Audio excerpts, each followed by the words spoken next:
Hello students, laws of motion हमारा चल रहा है और लॉज ऑफ मोशन के अंदर हमने न्यूटन के लॉज पढ़ लिए और principal of conservation of linear momentum पढ़ लिया। ठीक है, और कुछ न्यूमेरिकल्स हमने वीडियो के वहाँ पे टॉपिक के साथ साथ भी करे थे और कुछ न्यूमेरिकल्स इस वीडियो के अंदर भी हम करेंगे। पहला क्वेश्चन मैंने लिख रखा है, इसको आप नोट कर लेना। एक न्यूट्रॉन है of mass 1.67 into 10⁻⁻27 kilogram moving at speed of 10 की पावर 8 मीटर पर सेकंड से वो ट्रेवल कर रहा है, इतनी मूविंग स्पीड से वो चल रहा है।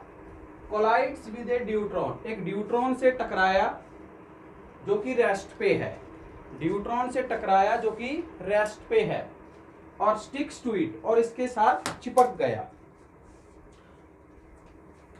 The mass of the deuteron is, mass of deuteron दे रखा है 3.34 इंटू 10⁻⁻27 किलोग्राम।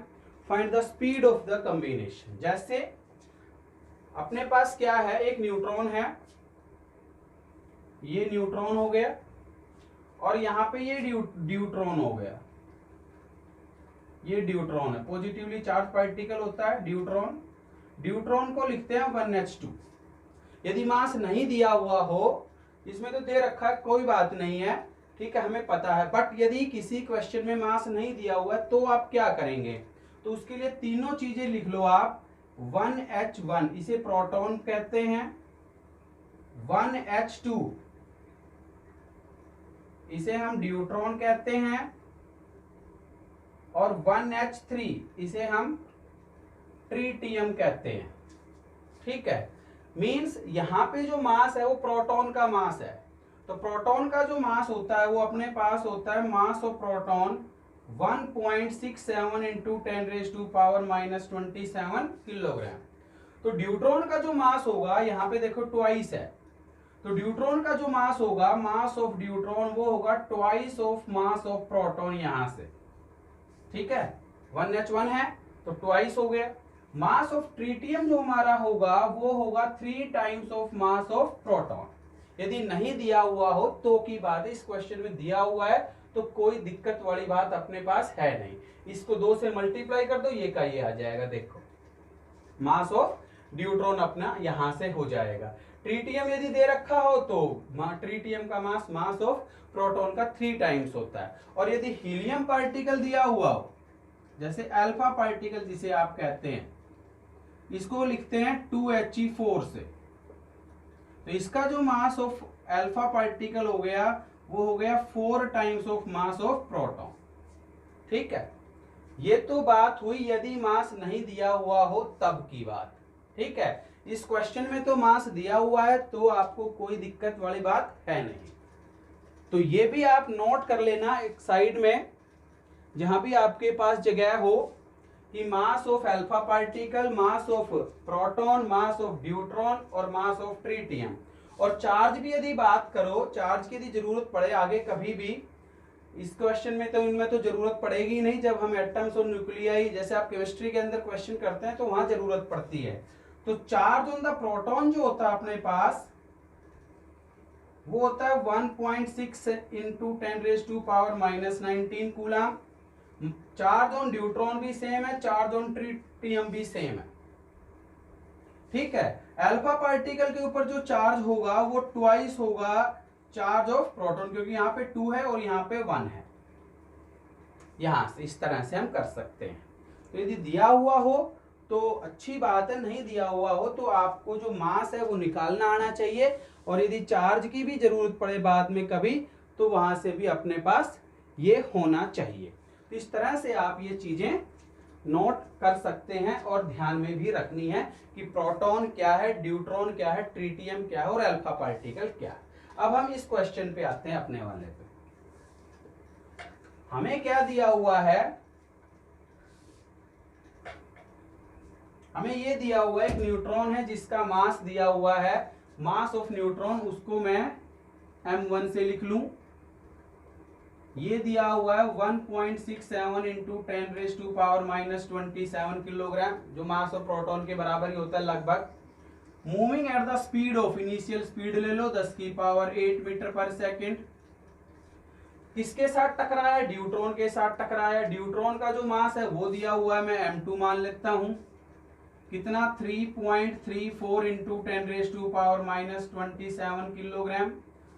ठीक है, इसकी अब दोनों जब मिल गए, देखो अब ये इसके साथ टकराया, इसके साथ स्टिक हो गया, चिपक गया, अब दोनों एक ही पार्टिकल बन गए, न्यूट्रॉन भी और ड्यूट्रॉन भी।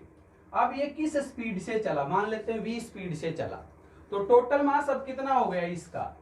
m1 plus m2। इसका मास m1 है, इसका मास क्या है? m2। अब देखो ड्यूट्रॉन कहां पे है अपना? रेस्ट पे है, तो रेस्ट पे है तो इसकी स्पीड कितनी है? u2 बराबर 0। अब आप यूज करो principal of conservation of linear momentum, जो आपने पीछे वाले वीडियो के अंदर पढ़ा था। क्या? Principal of conservation of linear momentum.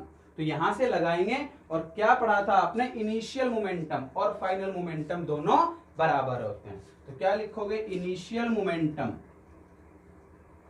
Initial linear momentum बराबर होता है फाइनल लीनियर मोमेंटम। तो इनिशियल लीनियर मोमेंटम क्या हुआ? m1 इसकी स्पीड u1, m2 इसकी speed u2, m1 plus m2 इसकी स्पीड क्या है? v। तो क्या लिखोगे? इनिशियल मोमेंटम इसका कितना हो गया? m1 u1 प्लस इसका कितना हो गया? m2 u2, और बराबर क्या होगा? m1 प्लस m2 और इनटू क्या हो जाएगा? v। ये आया। अब कोई दिक्कत ही नहीं है।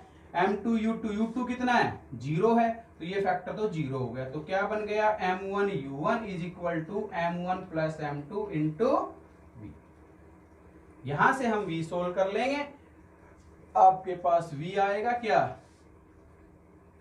m1 u1 अपॉन क्या? m1 plus m2। m1 कितना है? 1.67 इंटू 10⁻⁻27। u1 कितना है? 10⁸ अपॉन m1 प्लस m2। इन दोनों को ऐड कर लो, इन दोनों को ऐड करोगे, देखो 10⁻27 कॉमन आ जाएगी बाहर, इनटू। ठीक है, इन दोनों को ऐड कर दोगे। यदि पावर सेम नहीं है तो पावर सेम बढ़ानी है, जो कि आपने सिग्निफिकेंट फिगर, राउंड ऑफ, इनके अंदर जब आपने एडिशन और सब्ट्रैक्शन सीखे थे तो इस तरह से। बट यहाँ पावर सेम है तो 10⁻⁻27 दोनों में से कॉमन आ गई। 1.67 और 3.34 को ऐड कर दो, तो ये हो गया 11, और 6 और 3 9 और 1 10 पॉइंट लग गया, और 3 और 1 4 और 1 5, ये हो गया। ठीक है, 10⁻27 से 27 कट गया। ये 5.01 लगभग किसके बराबर है? 5 के बराबर ही है। इसको काट दो, 0.3 और 1 बच गया, 7 और 0.3, तो 0.33 इंटू 10⁸8 या 3.3 इंटू 10⁻7 मीटर पर सेकेंड अपना आंसर है। ठीक है, तो ये पहला क्वेश्चन हमारा था principal of conservation of linear momentum के ऊपर। इस तरह से आप कर सकते हैं।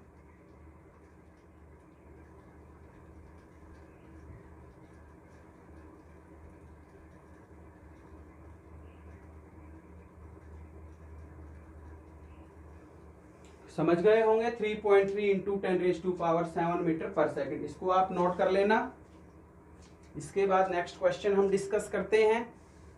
दोबारा से देख लो एक बार। ड्यूट्रॉन है जिसका मास दिया हुआ है, सॉरी न्यूट्रॉन है जिसका मास दिया हुआ है, ड्यूट्रॉन से टकराया, उसका मास दिया हुआ है, दोनों टकरा करके स्टिक हो गए, तो कितनी स्पीड से वो ट्रेवल करेंगे। Principal of conservation of linear momentum से आपको ये करना है। इनिशियल मोमेंटम बराबर क्या? Final momentum. ये पहला क्वेश्चन हुआ। सेकंड क्वेश्चन हम डिस्कस करते हैं।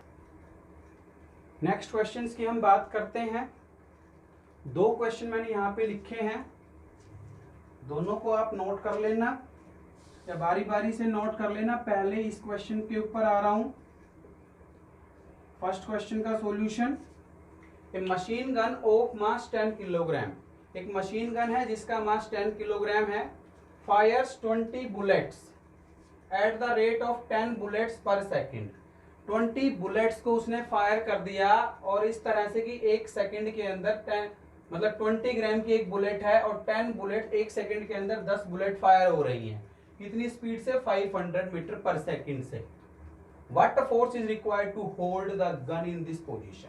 तो क्या बताया था हमने? जितना मोमेंटम बुलेट का होगा उतना ही मोमेंटम किसका? गन का होगा।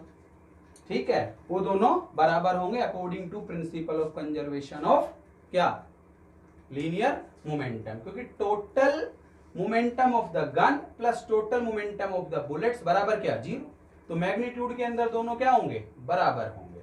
ठीक है, तो इनिशियली फोर्स की बात करते हैं तो फोर्स का फॉर्मूला अपना अपना होता है क्या? dp बाई dt, या सिंपली लिख दूं क्या? p by T. और p को क्या लिखोगे आप? m into V divided by क्या? t। अब नंबर ऑफ बुलेट्स दे रखे हैं तो n से क्या कर दो? मल्टीप्लाई। कितनी नंबर ऑफ बुलेट्स? अब आपका एक क्वेश्चन हो गया सिंपल सा। मास ऑफ बुलेट कितना दे रखा है? 20 ग्राम। तो 20 इंटू 10 की पावर -3 किलोग्राम में चेंज करना जरूरी है। स्पीड दे रखी है 500 लिख दिया। नंबर ऑफ बुलेट्स दे रखी है कितनी? 10। और पर सेकंड का मतलब है टाइम कितना? 1 सेकंड। इसको आप सोल्व कर लेंगे। 1 2 3, 1 2 और 3 प्लस की हो गई और 3 क्या है? माइनस की, कट गई। क्या बच गया आपके पास? 5 इंटू 2 10, 100 न्यूटन। एक जीरो यहां से आ जाए। ये फोर्स आई। इस फोर्स से आपको गन को पकड़नी होगी। ठीक है, होल्ड करने के लिए ये फोर्स आपको लगानी पड़ेगी, 100 न्यूटन फोर्स। ठीक है, इसको आप नोट कर लेंगे। P बाई टी से principal of conservation of the second method आप ये भी लिख सकते हैं कि P1 प्लस P2 इनिशियली कितना है? 0। तो P1 बराबर माइनस P2 मोमेंटम बराबर। तो फोर्स के लिए क्या? या तो P1 बाई डी टी करो और या P2 बाई टी करो, एक ही बात है। ठीक है, क्योंकि इतनी फोर्स हमें लगानी पड़ेगी। Action and reaction equal and opposite. यहां से ये क्वेश्चन अपना होता है। दूसरा क्वेश्चन हम बात करते हैं। दूसरे क्वेश्चन के लिए क्या है ये समझना कि ए बॉम्ब एट, और ये बताया था हमने कि जो एप्लीकेशन लिखी थी किसकी? Principal of conservation of linear momentum की। वो ये लिखी थी क्या? कि एक्सप्लोजन ऑफ बॉम्ब किसके ऊपर डिपेंड करता है? Principle of conservation of linear momentum पे। A bomb at rest explodes into 3 fragments. एक बॉम्ब है जो 3 फ्रेगमेंट्स के अंदर आपका एक्सप्लोड हो गया। ठीक है, मतलब फट गया। 2 fragments fly off at right angles to each other. 2 fragments एक दूसरे के कहां गए? परपेंडिकुलर गए। तो एक फ्रेगमेंट मान लो इस तरह से चला गया, एक फ्रेगमेंट ऐसे चला गया। इसकी स्पीड v1 मान लो, इसकी स्पीड क्या? v2 मान लो। मास दोनों का बराबर है तो इसका मास m, इसका मास भी m। इसका मोमेंटम कितना मान लो? p1 किसके बराबर हो जाएगा? m1v। इसका क्या हो जाएगा? m इंटू v1 सॉरी, और इसका p2 का m into v2। Net momentum निकाल लो यहां से। तो नेट मोमेंटम कितना होगा? ये रिजल्टेंट आ गया p। और p किसके बराबर आया? p1 square plus p2 square और उसका क्या? अंडर। ठीक है, ये नेट मोमेंटम आया। तो नेट मोमेंटम आया तो क्या आया? m बाहर, क्योंकि m स्क्वायर, इसमें भी m स्क्वायर। तो ये हो गया v1 square plus v2 square. भाई इसको समझना एक बार। p1 की वैल्यू आप रखोगे m इंटू v1, स्क्वायर करोगे तो इसका होल स्क्वायर आएगा, और इसका होल स्क्वायर करोगे तो ये भी क्या? m इंटू v2 का होल स्क्वायर आएगा। तो m स्क्वायर यहाँ से m स्क्वायर बाहर अंडर रूट करोगे तो क्या? स्क्वायर हट जाएगा। ठीक है, ये आया। तो ये अपना आ गया कितना? m इंटू ये दे रखा है एक तो 9 का स्क्वायर हो गया 81 प्लस 12 का स्क्वायर हो गया कितना? 144। इसको आप सोल्व करोगे तो m इंटू ये दोनों को ऐड कर दो, 4 और 1 5, 8 और 4 12, 2। ठीक है, 2 2 5 का अंडर रूट और वो होता है कितना? 15। तो ये आ गया 15 इंटू m। अब तीसरा पार्टिकल है, उसकी स्पीड आपको क्या करनी है? निकालनी है। तो टोटल मोमेंटम क्या बताया था? इन दोनों का नेट मोमेंटम कितना आ गया? p। तीसरे का क्या मान लो? p3, और किसके बराबर होना चाहिए? 0। क्योंकि इनिशियली तो बॉम्ब फटा नहीं तो क्या है, नेट मोमेंटम उसका 0। ठीक है, तो P3 किसके बराबर आ गया, -P। वो डायरेक्शन के ऊपर डिपेंड है। और यदि हम मान लो माइनस लेना चाहो, आपकी मर्जी, केवल मैग्नीट्यूड लें तो ये इसके बराबर आ जाएगा। P3 किसके बराबर हुआ, P कितना है 15 इंटू एम, और P3 क्या होगा m into V3, 15 into M से m कट गया, V3 की वैल्यू आ गई 15 मीटर पर सेकेंड। ये क्वेश्चन है। एक बॉम्ब था जो 3 फ्रेगमेंट्स के अंदर आपका क्या हुआ, एक्सप्लोड हुआ। दो एक दूसरे के परपेंडिकुलर गए, तो परपेंडिकुलर की हेल्प से हमने नेट मोमेंटम यहां पे क्या कर लिया, फाइंड आउट कर लिया। तो ये क्वेश्चन है, दो ये क्वेश्चन थे, और एक क्वेश्चन हमने पहले किया न्यूमेरिकल, इसको आप नोट कर लेंगे। इसके बाद हम अगला क्वेश्चन डिस्कस करते हैं। नेक्स्ट क्वेश्चन हम ले रहे हैं, a body of mass 1 kilogram, एक बॉडी है जिसका मास 1 किलोग्राम है, initially at rest, initially rest पे है, एक्सप्लोड्स, फट गया, एंड ब्रेक्स इनटू 3 फ्रेगमेंट्स, और 3 फ्रेगमेंट के अंदर ब्रेक हो गया, of masses in the ratio 1:1:3। इसका मतलब क्या है, इसका मतलब क्या है, हर एक लाइन का मतलब समझते जाना। इसका मतलब है m1:m2:m3 1:1:3। इसका मतलब क्या हुआ, यदि पहले का मास m है, दूसरे का मास m है, तीसरे का मास कितना होगा 3m। हमें क्या पता, मास रेशियो में दे रखा है तो पहले का मास m मान लिया, दूसरे का मास भी m क्योंकि 1:1 है, तीसरे का मास कितना हो जाएगा 3m। ये बात हुई।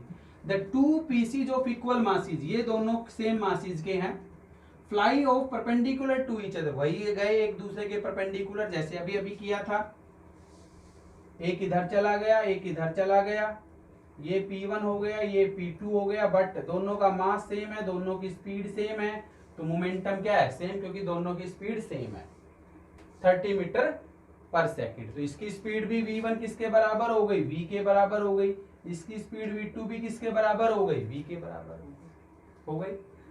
What is the velocity of heavier fragment, ऐसे कैसे निकालना है, जैसे अभी क्वेश्चन किया था सेम। तो नेट मोमेंटम क्या मान लो, P डैश मान लो, और P डैश क्या आएगा, P1² प्लस P2² और उसका अंडर रूट। ये किससे, parallelogram law of factor addition से हमने किया हुआ है।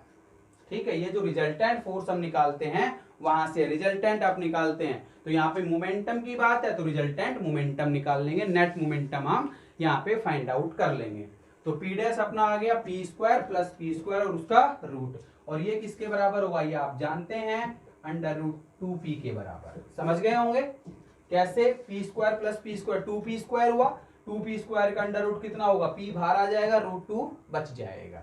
ठीक है, थर्ड फ्रेगमेंट का मोमेंटम मान लेता हूं वही P3, समझ गए, इनिशियल मोमेंटम बराबर फाइनल मोमेंटम, नेट मोमेंटम क्या है P डैश, P3 क्या है m3 इंटू V3 ले लो, इसकी वेलोसिटी V3 ले लो, और किसके बराबर आ जाएगा P डैश, P डैश किसके बराबर है देखो √p, तो वैल्यू रख दो क्या √2p।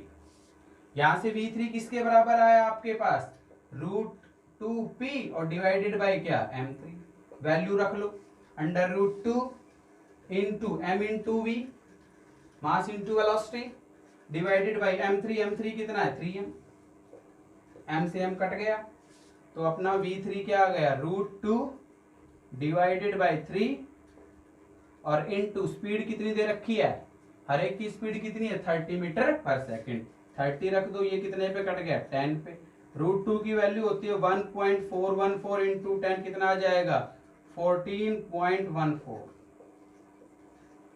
Metre per second.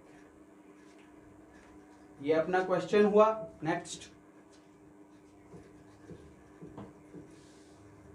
इस तरह से आपको करना है, या दूसरा तरीका है इसका, वैसे वो भी कर लेना चाहे, दूसरा तरीका आप करना चाहो इसका, जैसे दूसरे तरीके आईआईटी के अंदर आया हुआ क्वेश्चन है, दूसरा क्वेश्चन आप दूसरे तरीके से आप यदि इसी क्वेश्चन को करना चाहें हम, तो एक तरीका और भी है, जैसे एक तो ये नोट कर लेना, और दूसरा ये है principle of conservation of linear momentum से इनिशियल मोमेंटम बराबर क्या, फाइनल मोमेंटम।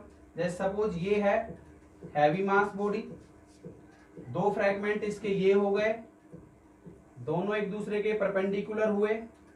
एक फ्रैगमेंट मान लो ये मान लेता हूं मैं, तीन फ्रैगमेंट हो गए, एक दो और ये तीसरा, ये हैवी है, इसका मास 3 टाइम्स है, थोड़ा बड़ा बना लो। इसका मास 3m हुआ, इसका मास m हुआ, इसका मास m हुआ, इसकी वेलोसिटी v हुई, इसकी वेलोसिटी v हुई, इसकी वेलोसिटी v3 हमें फाइंड आउट करनी है। तो कैसे करोगे, जब ये एक दूसरे के परपेंडिकुलर है, ये एक्स एक्सिस बना है तो ये परपेंडिकुलर है, तो ये भी 45 और ये भी क्या 45, तो इधर इसका मोमेंटम कितना आ जाएगा mv cos 45, समझ गए होंगे, क्योंकि थीटा के साथ जो कंपोनेंट होता है वो cos, इसका भी इधर कौन सा आ जाएगा mv cos, mv sin ऊपर चला गया, इसका mv sin नीचे आ गया, ये दोनों एक दूसरे के क्या हो गए, इक्वल एंड अपोजिट क्या हो जाएंगे, कैंसिल। तो नेट मोमेंटम इन दोनों का कितना हो गया 2mv cos 45, इसके मोमेंटम के बराबर रख दोगे तो इसका मोमेंटम कितना है 3m इंटू क्या v3, वही आया, सोल्व कर लेना, m से m कट गया, v3 की वैल्यू आ गई 2 इंटू v की वैल्यू है कितनी 30 cos 45 कितना होता है 1/√2, ये 3 भी नीचे आ जाएगा तो डिवाइडेड बाय 3, ये 10 कट गया, √2 से √2 कट गया, ठीक है, √2 से √2 कट जाएगा, एक √2 बच जाएगा, क्योंकि 2 को क्या लिख सकते हो √2 इंटू √2, एक कट जाएगा एक बच जाएगा, 1.14414 इंटू 10 14.14। दूसरा तरीका इसका ये है, इस तरह से कर लेना आप चाहे, और जो पीछे क्वेश्चन किया था उसको भी इस तरह से कर लेना, ठीक है ना।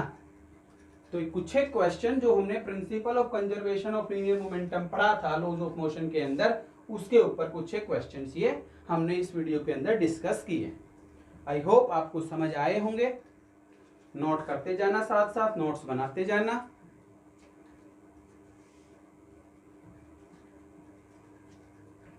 इसके बाद नेक्स्ट वीडियो के अंदर हम लिफ्ट पढ़ेंगे, इतना आप कर लेना। Thank you.